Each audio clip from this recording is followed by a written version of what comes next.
jungle.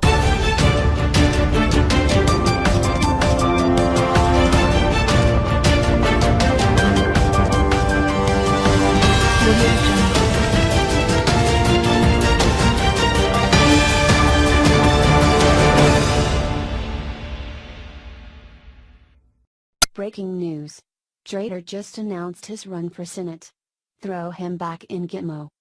Now we have officially seen it all. This is the definition of insanity. Chelsea Manning.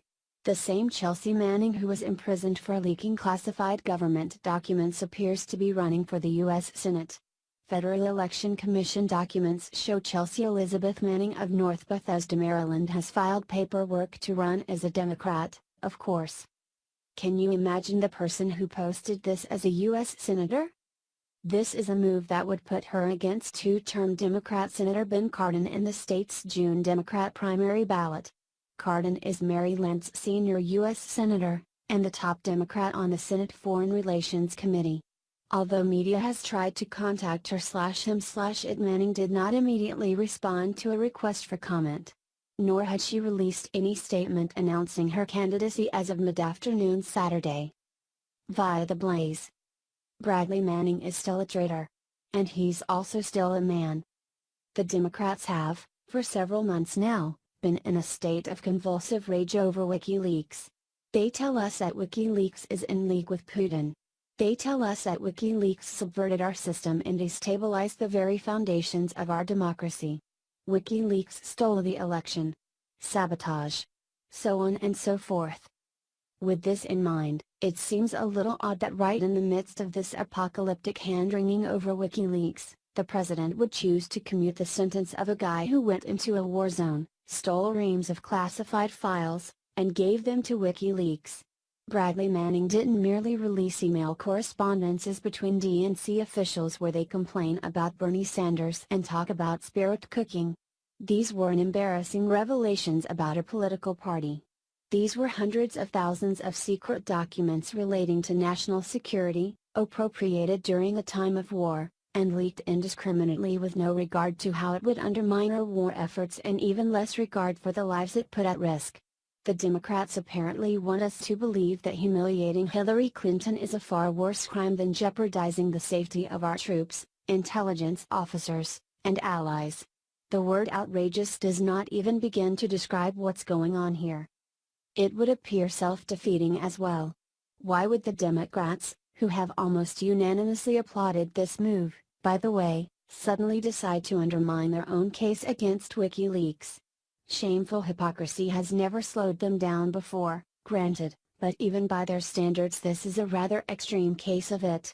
They must know that they've made it impossible for anyone to take them seriously the next time they whine about email leaks and election hacking.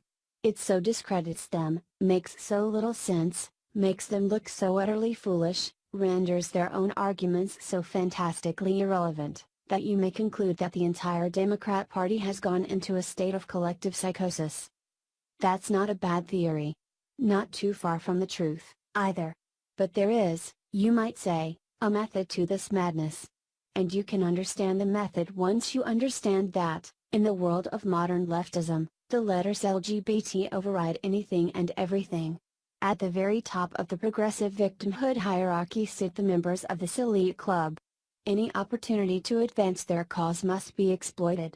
Anytime the great cause and some other concern collides, the cause wins out. These are the priorities of leftism nowadays. It's only one priority, really. Nothing, and I truly mean nothing, is more important than its sexual agenda.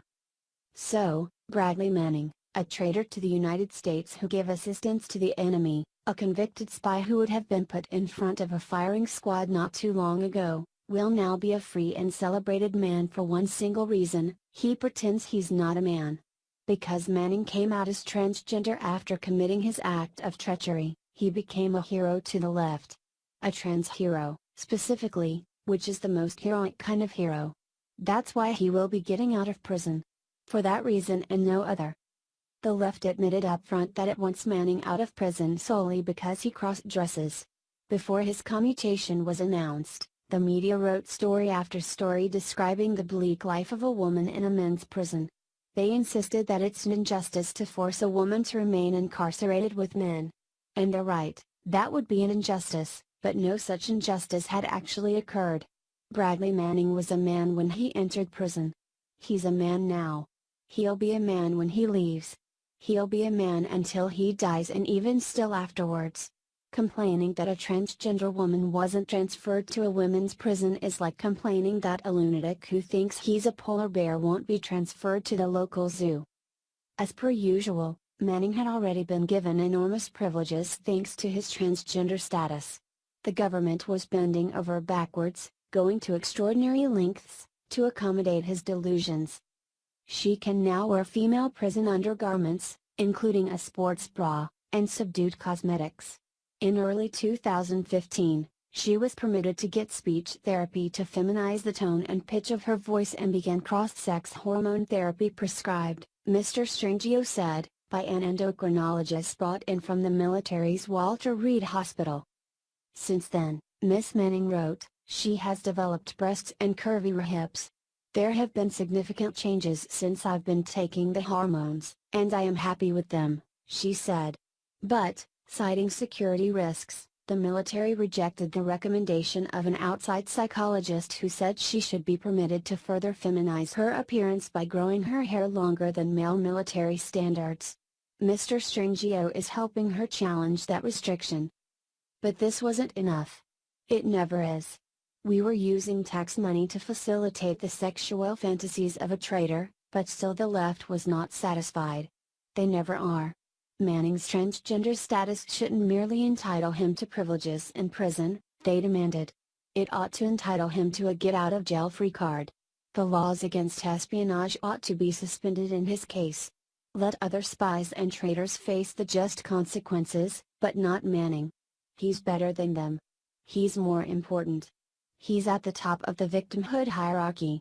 Let him out, and next we'll complain of persecution if he isn't immediately named Nobel laureate, Medal of Honor recipient, and honorary Wheel of Fortune champion. Obama was happy to oblige, to the extent that he could. And now this will stand as one of the most deranged and despicable things he's done as president, which is saying something. An impressive grand finale to a shameful presidency. Manning, who is a transgender formerly known as Bradley Manning, was convicted by a court-martial back in 2013 of leaking hundreds of thousands of classified documents to WikiLeaks and sentenced to 35 years in prison. A sentence that then-President Barack Hussein Obama was more than happy to commute. Manning was released from a military prison last year after serving 7 years for something she should have hung for. Don't you all just miss the old days? The days when a man was a man and a woman was a woman.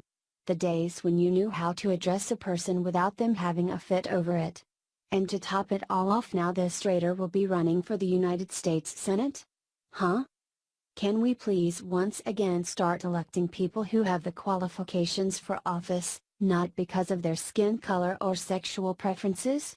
Let's leave aside the fact that this individual is severely disturbed and confused. She is a traitor and should not even be allowed to run for a public office which gives you the ability to handle classified information. Please share in order to bring sanity back to those insane liberal states.